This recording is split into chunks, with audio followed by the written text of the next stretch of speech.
بسم اللہ الرحمن الرحیم۔ السلام علیکم ناظرین، آج کی ویڈیو میں آپ کے سامنے کچھ مخصوص اذکار کا ذکر ہوگا۔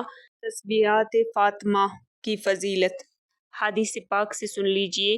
حضرت علی رضی اللہ عنہ سے مروی ہے کہ سیدہ فاطمہ رضی اللہ عنہا کو چکی پیسنے کی وجہ سے ہاتھوں میں نشانات پڑ جانے کی وجہ سے تکلیف ہوئی، اور نبی کریم صلی اللہ علیہ وسلم کے پاس کچھ قیدی غلام تھے۔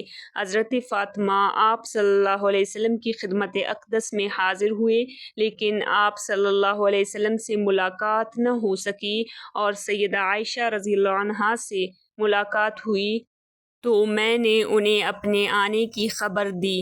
جب نبی پاک صلی اللہ علیہ وسلم تشریف لائے تو حضرت عائشہ رضی اللہ عنہا نے حضرت فاطمہ رضی اللہ عنہا کے آنے کا بتایا۔ پس آپ صلی اللہ علیہ وسلم ہمارے پاس تشریف لائے جبکہ ہم اپنے بستروں پر پہنچ چکے تھے۔